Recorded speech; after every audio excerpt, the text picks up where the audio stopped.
Bonjour tout le monde. Durant la dernière vidéo, on a vu comment se déplacer dans la scène 3D et comment déplacer les objets qui la composent. On a aussi vu ce qui compose, on a découvert la plateforme de Blender et à quoi sert chacune des composantes de la fenêtre.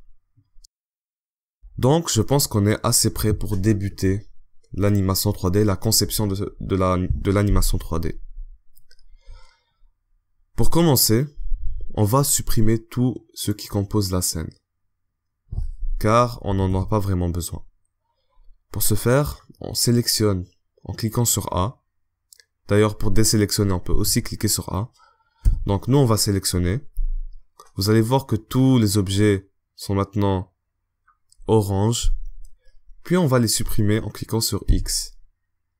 Ça va nous ouvrir ce petit menu. On clique, puis ça supprime tout. Bon. Comme vous l'avez vu dans la dernière vidéo, la scène va être composée d'une boîte métallique, d'une grue et d'une boîte en carton. Ça, c'est les objets à modéliser. Nous, on va commencer par la boîte métallique. Pour ce faire, il faut commencer avec une forme 3D, un solide. Et on doit prendre le solide qui est le plus proche de la forme finale.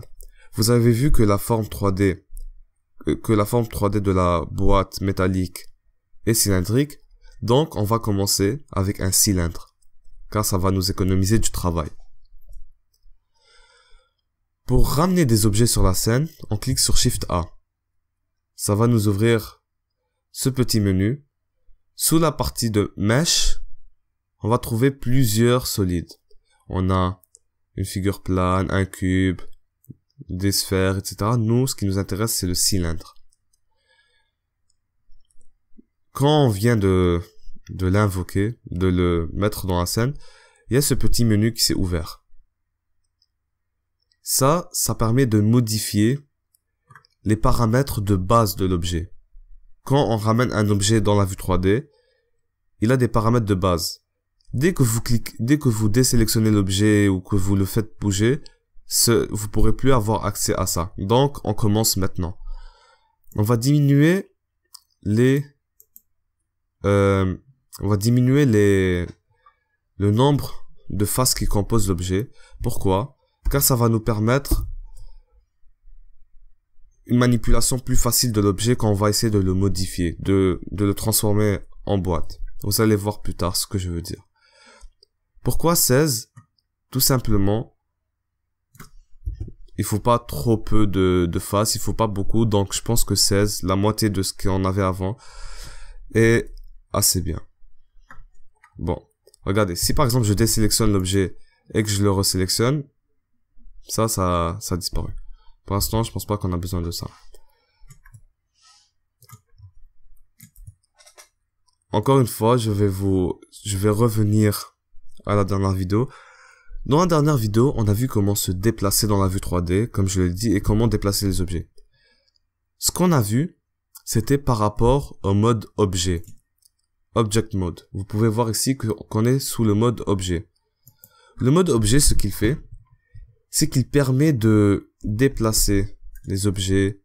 Si on a plusieurs objets par exemple, si on a un cube et un cylindre, il nous permet de déplacer le cube comme il nous permet de déplacer le cylindre. On peut déplacer les deux, on peut les agrandir, etc. Mais on peut pas vraiment modifier la nature de l'objet lui-même. Vous voyez, ici on a un cylindre, on peut pas transformer ce cylindre en tube, en PVC par exemple. On peut pas. Pour pouvoir effectuer cette action, il faut changer de mode. Il faut aller dans le mode édition. Le mode édition, c'est assez simple de rentrer là-dedans. Il faut simplement cliquer sur ici et changer en Edit Mode. Il y a bien sûr un raccourci clavier pour ça, c'est la tabulation. quand vous cliquez sur tabulation, ça change entre le mode objet et le mode d'édition. Bon, c'est bien beau, on a notre forme géométrique de base, on a accès au mode édition pour pouvoir modifier les objets, l'objet qu'on a sélectionné, mais il nous faut une référence. On peut modéliser la boîte à partir de rien par mémoire, mais ça va pas être aussi bien, aussi qualitatif que si on avait une image de base sur laquelle on peut se fier. Pour ce faire, on peut aller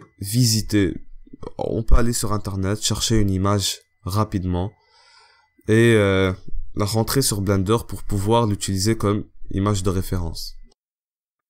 J'ai ouvert mon navigateur et je vais vous montrer l'image qu'on va utiliser pour modéliser la boîte métallique. Juste écrivez boîte métallique sur votre navigateur. Partez sur image et c'est cette boîte que je vais utiliser. Vous pouvez la télécharger. Vous pouvez la télécharger et je vais vous montrer comment la mettre, comment la déplacer, comment l'afficher sur votre Blender. Voilà, j'ai remis Blender. Pour afficher l'image que vous avez téléchargée, cliquez sur N, ça va vous ouvrir ce menu là et allez dans la section Background Image. Cliquez sur Add Image, ça va vous ouvrir un petit menu et cliquez sur Open. Trouvez le dossier sur lequel vous avez téléchargé votre image. Moi, personnellement, j'ai téléchargé sur mon bureau et vous la sélectionnez. Voilà, c'est fait. Je sais, vous vous posez sûrement la question pourquoi est-ce qu'on ne voit pas l'image? Bien, c'est simple. Tout simplement car l'image n'apparaît que lorsque vous cliquez, que lorsque vous êtes sur une des vues que je vous ai parlé dans la première vidéo. Si vous êtes sur la vue de face, la vue de côté, la vue d'en haut et la vue inversée. Ah, pas dans ce cas. Bon, si vous êtes dans la vue de face, la vue de côté et la vue d'en haut, vous allez la voir.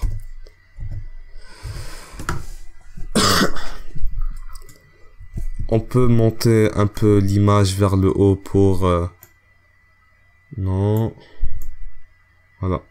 Juste pour une meilleure expérience de modélisation. Sans plus attendre, je pense qu'on pourrait commencer à modéliser. Comme ça, je vais vous expliquer en même temps comment se servir du mode édition. Bon. Tout d'abord, ce qu'on doit connaître du mode édition, c'est comme je vous l'ai dit tout à l'heure, le mode d'édition permet de modifier la nature de l'objet. Avant, dans le mode objet, on pouvait sélectionner l'objet dans son entièreté. Dans le mode édition, on peut sélectionner les côtés de l'objet et leur changer de place, les bouger, etc. On peut sélectionner un côté, comme on peut sélectionner une arête, comme on peut sélectionner une face. Il y a plusieurs modes de sélection. On peut faire en sorte de sélectionner qu'on sélectionne un côté à la fois. Comme on peut faire en sorte qu'on sélectionne une arête à la fois. Comment on fait? C'est ici, nous avons les trois modes de sélection. Maintenant, on est sur le mode de sélection de une arête à la fois. Un côté, désolé, à la fois. On peut changer ce mode de sélection pour que ça soit toujours une arête, comme on peut changer pour que ça soit une face à la fois. Donc, nous, on va revenir sur le premier mode de sélection. Dans le mode d'édition, les touches G, R et S fonctionnent. Donc, par exemple, on peut sélectionner une face, la bouger. On peut bouger cette face-là, lui faire effectuer des rotations, etc. On va revenir à à ce qu'on était avant. Bon, je pense que maintenant on va commencer à modéliser la boîte. Premièrement, si on analyse bien l'image, on peut voir qu'on a cette partie de la boîte qui ressort et la partie en bas. Avec le nombre de faces qu'on a, avec le nombre d'arêtes qu'on a, on peut pas vraiment modéliser la boîte comme il le faut. Donc, on va ajouter des arêtes. Pour faire ça, il y a le raccourci clavier CTRL-R. CTRL-R nous permet d'ajouter des arêtes. Ça l'ajoute sur tout le périmètre de l'objet. Si vous voulez ajouter plus qu'une arête, vous pouvez cliquer, genre écrire le nombre d'arêtes que vous voulez avec avec les chiffres qu'il y a sur votre clavier, et ça va vous permettre d'ajouter le nombre d'arêtes que vous voulez.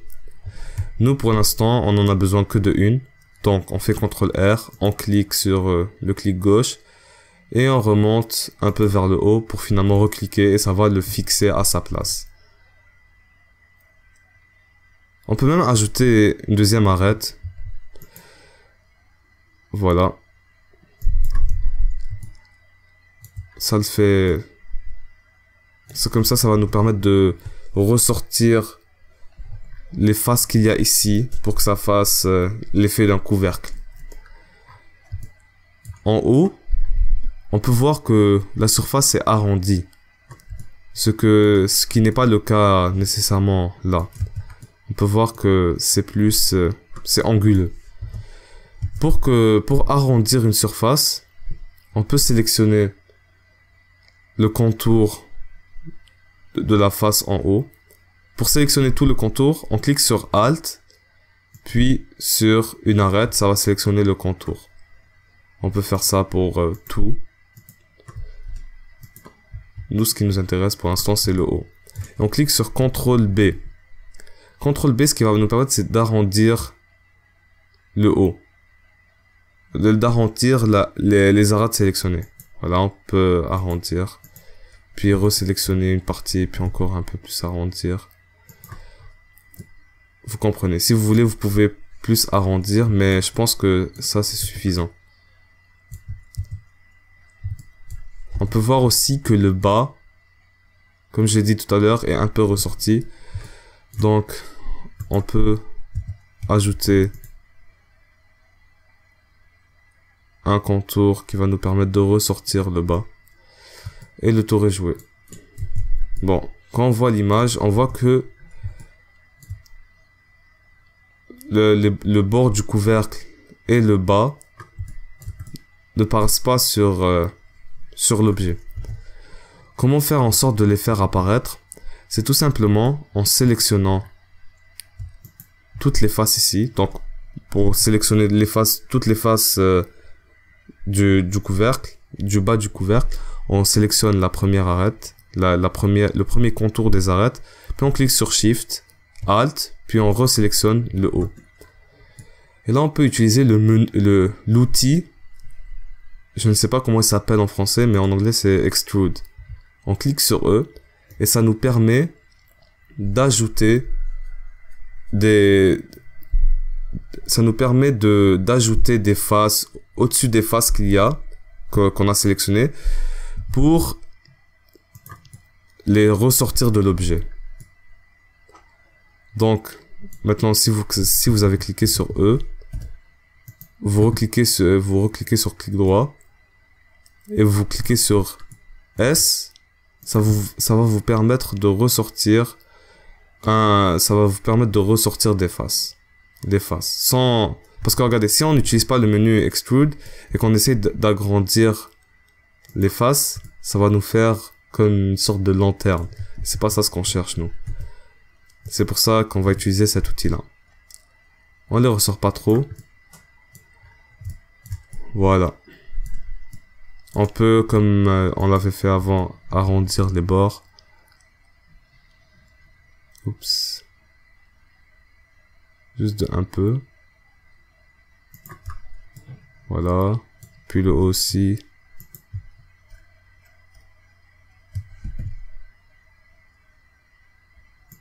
Voilà. On va faire la même chose en bas. On va ressortir le bas. Pour ce faire, on va faire la même chose qu'avant.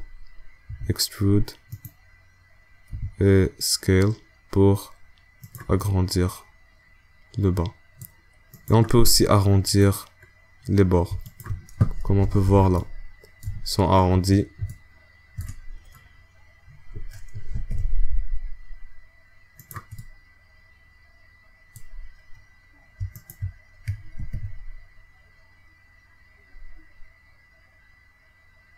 Oups. Voilà.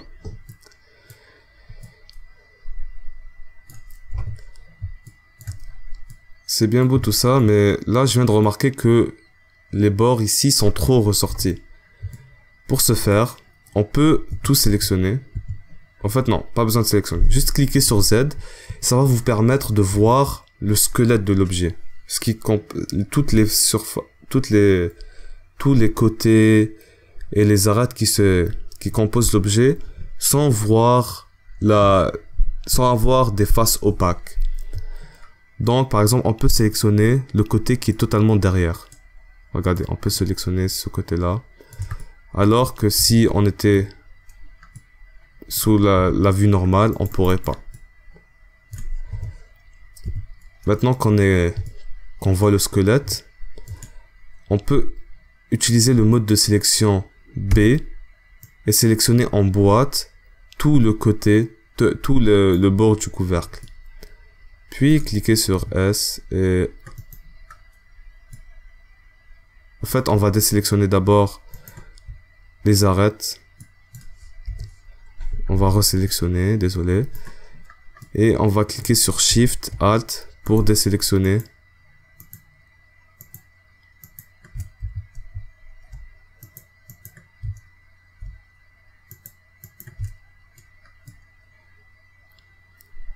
Ok, je remarque que ça marche pas, je vais juste réessayer une dernière fois.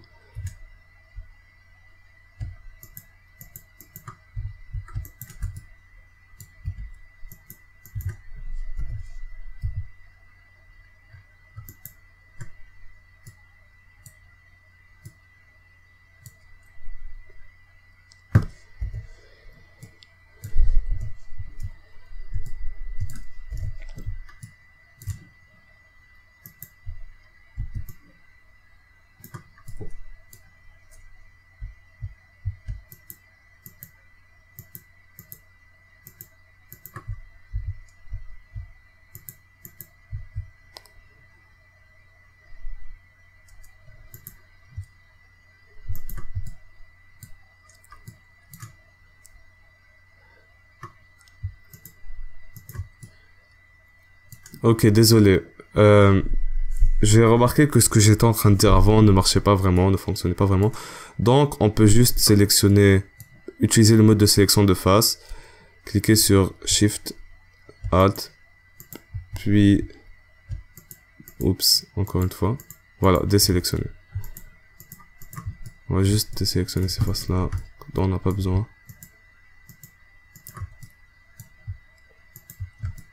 Voilà.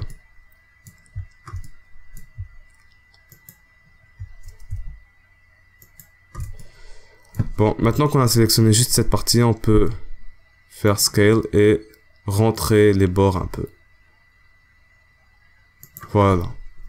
C'est beaucoup plus beau comme ça. La boîte est...